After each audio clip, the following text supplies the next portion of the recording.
ಎಲ್ರಿಗೂ ನಮಸ್ಕಾರ. ನೀವು ನೋಡ್ತಾ ಇದ್ದೀರಾ ಲಕೀಶ್ ಯಶ್ ಯೂಟ್ಯೂಬ್ ಚಾನಲ್. ಯಾರ್ಯಾರೆಲ್ಲ ಯೂಟ್ಯೂಬರ್ಸ್ಗಳಿದ್ದೀರೋ ನೀವು ಯೂಟ್ಯೂಬಲ್ಲಿ ವೀಡಿಯೋಸ್ಗಳನ್ನ ಅಪ್ಲೋಡ್ ಮಾಡ್ತೀರಾ ಅಂತಂದರೆ ಕ್ರೋಮ್ ಆ್ಯಪನ್ನು ಯೂಸ್ ಮಾಡಿಬಿಟ್ಟು ನೀವು ಡೆಸ್ಕ್ಟಾಪ್ ಸೈಟಲ್ಲಿ ವೀಡಿಯೋನ ಅಪ್ಲೋಡ್ ಮಾಡಬೇಕು. ಸೊ ತುಂಬ ಜನ ಯೂಟ್ಯೂಬ್ ಆ್ಯಪಲ್ಲೇ ವೀಡಿಯೋಸ್ಗಳನ್ನ ಅಪ್ಲೋಡ್ ಮಾಡ್ತಾ ಇರ್ತಾರೆ.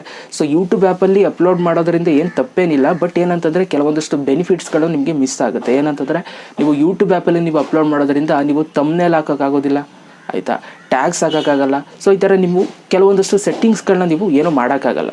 ಓಕೆ, ಸೊ ಆದ್ದರಿಂದ ಎಲ್ಲರೂ ಕೂಡ ಸಜೆಸ್ಟ್ ಮಾಡೋದು ಕ್ರೋಮ್ ಆ್ಯಪಲ್ಲಿ ನೀವು ಯೂಟ್ಯೂಬ್ ವೀಡಿಯೋಸ್ಗಳನ್ನ ಅಪ್ಲೋಡ್ ಮಾಡಿ ಅಂತ. ಸೊ ನಾನು ನಿಮಗೆ ಅದನ್ನೇ ಸಜೆಸ್ಟ್ ಮಾಡ್ತೀನಿ. ನಿಮ್ಮ ಒಂದು ವೀಡಿಯೋ ಚೆನ್ನಾಗಿ ರ್ಯಾಂಕ್ ಆಗಬೇಕು ಅಂತಂದರೆ ಕ್ರೋಮಲ್ಲೇ ಅಪ್ಲೋಡ್ ಮಾಡಿ.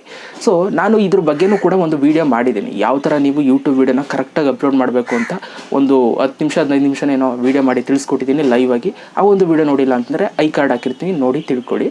ಸೊ ಆ ಒಂದು ವೀಡಿಯೋ ನೋಡಾದ್ಮೇಲೆ ತುಂಬ ಜನ ನನಗೆ ಕಮೆಂಟ್ಸ್ನ ಮಾಡಿದ್ರು, ಬ್ರೋ ನನಗೆ ಯೂಟ್ಯೂಬ್ ಆ್ಯಪಲ್ಲಿ ಕ್ರೋಮಲ್ಲಿ ನಾನು ಹೋಗಿ ನಾವು ಯೂಟ್ಯೂಬ್ ಚಾನಲ್ನ ಓಪನ್ ಮಾಡ್ಕೊಳ್ತು ಅಂತಂದರೆ ಅಲ್ಲಿ ಅಪ್ಲೋಡ್ಗೆ ಆಪ್ಷನ್ ಬರುತ್ತೆ, ಆದರೆ ಅದ್ರ ಮೇಲೆ ಕ್ಲಿಕ್ ಮಾಡಿದ್ರೆ ಡೈರೆಕ್ಟಾಗಿ YT ಆ್ಯಪ್ ಓಪನ್ ಆಗುತ್ತೆ ಅಂತ ತುಂಬ ಜನ ನನಗೆ ಕಮೆಂಟ್ಸ್ಗಳನ್ನ ಮಾಡಿದ್ರು. ಅಫ್ಕೋರ್ಸ್ ಇದು ನನಗೂ ಕೂಡ ಆಗ್ತಾಯಿತ್ತು, ಬಟ್ ನನಗಿದು ಏನು ಎಫೆಕ್ಟ್ ಆಗ್ತಿರಲಿಲ್ಲ. ಯಾಕೆಂದರೆ ನನ್ನ ಹತ್ರ ಲ್ಯಾಪ್ಟಾಪ್ ಇತ್ತು. ಸೊ ಲ್ಯಾಪ್ಟಾಪಲ್ಲೇ ನಾನು ವೀಡಿಯೋ ಅಪ್ಲೋಡ್ ಮಾಡೋದು ಆಲ್ಮೋಸ್ಟ್ 90%. ಸೊ ಅದರಿಂದ ನನ್ನ ಮೊಬೈಲ್ದೇನು ತಲೆ ಕೆಡಿಸ್ಕೋತಿರಲಿಲ್ಲ. ಬಟ್ ಈ ಮೊಬೈಲ್ ಇಟ್ಟಿರೋರು ಸೊ ತಲೆ ಕೆಡಿಸ್ಕೊತಿದ್ರು, ಬ್ರೋ ನಾವು ಕ್ರೋಮಲ್ಲಿ ಅಪ್ಲೋಡ್ ಮಾಡೋಕ್ಕಾಗ್ತಿಲ್ಲ, ಇದಕ್ಕೇನಾದ್ರು ಒಂದು ಸೊಲ್ಯೂಷನ್ ಕೊಡಿ ಅಂತ. ನಾನು ಇದಕ್ಕೇನಾದ್ರು ಒಂದು ಸೊಲ್ಯೂಷನ್ ಹುಡುಕ್ಬೇಕಲ್ಲ ಅಂತ ತಲೆ ಕೆಡಿಸ್ಕೊಂಡು ಕೂತಿದ್ದೆ. ಸೊ ನನಗೆ ಸೊಲ್ಯೂಷನ್ ಸಿಕ್ಕಲೇ ಇಲ್ಲ ಅವತ್ತಿಂದ. ಸೊ ಫೈನಲಿ ಇವತ್ತೊಂದು ಸೊಲ್ಯೂಷನ್ ಸಿಕ್ಕಿದೆ. ನೀವು ಮೊಬೈಲಲ್ಲೇ ಆರಾಮಾಗಿ ನೀವು ಕ್ರೋಮ್ ಉಪಯೋಗಿಸ್ಕೊಂಡೆ ನೀವು ಕ್ರೋಮಲ್ಲೇ ಅಪ್ಲೋಡ್ ಮಾಡ್ಬೋದು, ಆಯಿತಾ. ಸೊ ನಿಮಗೆ YT ಸ್ಟುಡಿಯೋ ಆ್ಯಪ್ ಓಪನ್ ಆಗುತ್ತೆ, ಬಟ್ ಅದು ಆ್ಯಪ್ ಓಪನ್ ಆಗ್ದಂಗೆ ಹೆಂಗೆ ಅಪ್ಲೋಡ್ ಮಾಡೋದು ಕ್ರೋಮಲ್ಲೇ ಅಂತ ಇವತ್ತು ನಾನು ನಿಮಗೆ ತಿಳಿಸ್ಕೊಡ್ತೀನಿ. ಸೊಲ್ಯೂಷನ್ ಸಿಕ್ಕಿದೆ. ಓಕೆ, ಸೊ ಇದರಿಂದ ಮೊಬೈಲ್ ಇರೋರೆ ತಲೆ ಕೆಡಿಸ್ಕೊಬಿಡಿ, ಆಯಿತಾ. ನಿಮ್ಗೆ ಸೊಲ್ಯೂಷನ್ ಕೊಡ್ತಾ ಇದ್ದೀನಿ ಇವತ್ತು. ಸೊ ಹಾಗಾದರೆ ಕ್ರೋಮಲ್ಲಿ ನೀವು ಮೊಬೈಲಲ್ಲಿ ಹೆಂಗೆ ವೀಡಿಯೋಸ್ನ ಯೂಟ್ಯೂಬಲ್ಲಿ ಅಪ್ಲೋಡ್ ಮಾಡೋದು ಅಂತ ನೋಡೋಣ. ವಿಡಿಯೋನ ಶುರು ಮಾಡೋದಕ್ಕಿಂತ ಮುಂಚೆ ನೀವೇನಾದರೂ ಫಸ್ಟ್ ನಮ್ಮ ಯೂಟ್ಯೂಬ್ ಚಾನಲ್ ನೋಡ್ತಾರೆ ದಯವಿಟ್ಟು ಸಬ್ಸ್ಕ್ರೈಬ್ ಮಾಡ್ಕೊಳ್ಳಿ. ಜೊತೆಗೆ ವೀಡಿಯೋ ಇಷ್ಟ ಆದರೆ ಒಂದು ಲೈಕ್ನ ಮಾಡಿ. ಆ್ಯಂಡ್ ಈ ಒಂದು ವಿಡಿಯೋನ ಯಾರೆಲ್ಲ ಯೂಟ್ಯೂಬರ್ಸ್ಗಳಿದ್ದಾರೆ ಅವ್ರಿಗೆಲ್ಲ ಈ ಒಂದು ವಿಡಿಯೋನ ಶೇರ್ ಮಾಡಿಬಿಡಿ, ಆಯಿತಾ. ಸೊ ಬನ್ನಿ ಇವತ್ತಿನ ವಿಡಿಯೋನ ಶುರು ಮಾಡೋಣ. ಓಕೆ ಗೈಸ್, ಇವಾಗ ನನ್ನ ಒಂದು ಚಾನಲ್ನ ನಾನು ಡೆಸ್ಕ್ಟಾಪ್ ಸೈಡಲ್ಲಿ ಓಪನ್ ಮಾಡ್ಕೊಂಡಿದ್ದೀನಿ, ನೀವು ಇವಾಗ ನೋಡ್ತಾ ಇದ್ದೀರಾ. ಸೊ ಈ ಒಂದು ಚಾನಲ್ಗೆ ನಾನು ವೀಡಿಯೋನ ಅಪ್ಲೋಡ್ ಮಾಡೋದಕ್ಕೆ ಇಲ್ಲಿ ಮೇಲ್ಗಡೆ ವೀಡಿಯೋ ಸಿಂಬಲ್ ಇದೆ ನೋಡಿ, ಅಲ್ಲಿ ಕ್ಲಿಕ್ನ ಮಾಡ್ತೀನಿ. ಅಪ್ಲೋಡ್ ವೀಡಿಯೋನ ಸೆಲೆಕ್ಟ್ ಮಾಡ್ತೀನಿ. ಅಪ್ಲೋಡ್ ವೀಡಿಯೋ ಕೊಟ್ಟ ತಕ್ಷಣ ನೀವು ನೋಡ್ತಾ ಇದ್ದೀರಾ. ಸೊ ಡೈರೆಕ್ಟಾಗಿ YT ಆ್ಯಪ್ ಓಪನ್ ಆಗ್ತಾ ಇದೆ. ಸೊ YT ಆ್ಯಪ್ ಓಪನ್ ಆಗಬಾರ್ದಿತ್ತು, ನಮಗೆ ವೀಡಿಯೋನ ಅಪ್ಲೋಡ್ ಮಾಡೋದಕ್ಕೆ ಗ್ಯಾಲರಿ ಓಪನ್ ಆಗಬೇಕಿತ್ತು. ಸೊ ಇದಕ್ಕೆ ಸೊಲ್ಯೂಷನ್ ಏನು? ಸೊ ಅದನ್ನು ಇವಾಗ ನಾನು ನಿಮಗೆ ತೋರಿಸ್ಕೊಡ್ತಾ ಇರೋದು.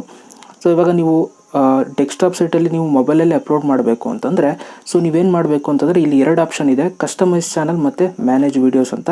ಸೊ ಇದೊಂದು ಪ್ರಾಬ್ಲಮ್ ಆಗಿದೆ, ಆಯಿತಾ, ಒಂದು ಬಗ್ ನಡೀತಾ ಇದೆ. ಸೊ ಅದರಿಂದ ಇದನ್ನು ಬೇಗ ಫಿಕ್ಸ್ ಮಾಡ್ತಾರೆ ಯೂಟ್ಯೂಬರು. ಅಲ್ಲಿ ತನಕ ನೀವು ಕ್ರೋಮಲ್ಲಿ ನೀವು ಅಪ್ಲೋಡ್ ಮಾಡಬೇಕು ಅಂತಂದರೆ ಈ ಒಂದು ಕಸ್ಟಮೈಸ್ ಚಾನಲ್ ಅಂತ ಇದೆ ನೋಡಿ, ಈ ಒಂದು ಆಪ್ಷನ್ ಮೇಲೆ ನೀವು ಕ್ಲಿಕ್ನ ಮಾಡಬೇಕು. ಈ ಒಂದು ಆಪ್ಷನ್ ಮೇಲೆ ಕ್ಲಿಕ್ನ ಮಾಡಿದಾಗ ಸ್ವಲ್ಪ ಲೋಡ್ ಆಗುತ್ತೆ, ವೆಯ್ಟ್ ಮಾಡಿ. ಸೊ ಲೋಡ್ ಆಗಿ ನಿಮಗೆ ನೆಕ್ಸ್ಟು ಈ ಥರ ಒಂದು ಇಂಟರ್ಫೇಸ್ ಬರುತ್ತೆ. ಇಲ್ಲಿ ನೀವು ಝೂಮ್ ಮಾಡಿಬಿಟ್ಟು ಇಲ್ಲಿ ಕ್ರಿಯೇಟ್ ಅಂತ ಒಂದು ಸಿಂಬಲ್ ಇರುತ್ತೆ. ಸೊ ಇದ್ರ ಮೇಲೆ ನೀವು ಕ್ಲಿಕ್ನ ಮಾಡಿ ಅಪ್ಲೋಡ್ ವೀಡಿಯೋಸ್ ಮೇಲೆ ನೀವು ಕ್ಲಿಕ್ನ ಮಾಡಬೇಕು. ಇವಾಗ ಯಾವುದೇ ಕಾರಣಕ್ಕೂ ಕೂಡ YT ಆ್ಯಪ್ ಓಪನ್ ಆಗಲ್ಲ. ಇವಾಗ ನೀವು ಇಲ್ಲಿ ನೋಡ್ಬೋದು ವಿಡಿಯೋ ಅಪ್ಲೋಡ್ಗೆ ಆಪ್ಷನ್ ಬರ್ತಾ ಇದೆ. ಇವಾಗ ಸೆಲೆಕ್ಟ್ ಫೈಲ್ ಮೇಲೆ ಕ್ಲಿಕ್ನ ಮಾಡಿದ್ರೆ ಗ್ಯಾಲರಿ ಪರ್ಮಿಷನ್ ಕೇಳುತ್ತೆ. ಸೊ ಇವಾಗ ನೀವು ನೋಡ್ತಾ ಇದ್ದೀರಾ, ಪರ್ಮಿಷನ್ ಕೇಳ್ತು. ಇವಾಗ ನಾನು ಫೈಲ್ಸ್ಗೆ ಹೋಗ್ಬಿಟ್ಟು ನಾನು ನನ್ನ ಒಂದು ವೀಡಿಯೋಸ್ಗಳನ್ನ ನಾನು ಯೂಟ್ಯೂಬಲ್ಲಿ ಕ್ರೋಮಲ್ಲಿ ಆರಾಮಾಗಿ ಅಪ್ಲೋಡ್ ಮಾಡ್ಬೋದು. ಸೊ ಈ ಥರ ನೀವು ಇನ್ನು ಮುಂದೆ ನೀವು ಮೊಬೈಲಲ್ಲೇ ಅಪ್ಲೋಡ್ ಮಾಡ್ಬೋದು. ಆ್ಯಕ್ಚುಲಿ ಇದನ್ನು ಮೊದಲು ತುಂಬ ಸಿಂಪಲ್ಲಾಗಿ ಆರಾಮಾಗಿ ಮಾಡ್ಕೋತಾ ಇದ್ದು, ಅಲ್ಲಿ ವೀಡಿಯೋ ಸಿಂಬಲ್ ಮೇಲೆ ಕ್ಲಿಕ್ನ ಮಾಡಿ. ಬಟ್ ಇವಾಗ ಅದ್ರ ಮೇಲೆ ಕ್ಲಿಕ್ ಮಾಡಿದ್ರೆ YT ಆ್ಯಪ್ ಓಪನ್ ಆಗುತ್ತೆ. ಸೊ ಅದು ಓಪನ್ ಆಗಬಾರ್ದು ಅಂತಂದರೆ ಇವಾಗ ನಾನು ಹೇಳ್ದಂಗೆ ನೀವು ಮಾಡಬೇಕು. ಓಕೆ, ಸೊ ಇದಿಷ್ಟು ಇವತ್ತಿನ ಒಂದು video. Thank you so much video ನೋಡೋದಕ್ಕೆ. ಆ್ಯಂಡ್ ನೀವೇನಾದ್ರು ಫಸ್ಟ್ ನಮ್ಮ ಯೂಟ್ಯೂಬ್ ಚಾನಲ್ ನೋಡ್ತಾರೆ ದಯವಿಟ್ಟು ಸಬ್ಸ್ಕ್ರೈಬ್ ಮಾಡ್ಕೊಳ್ಳಿ. ಮತ್ತೆ ಸಿಗ್ತೀನಿ. ಎಲ್ರಿಗೂ ಬೈ, ಜೈ ಹಿಂದ್, ವಂದೇ ಮಾತರಂ.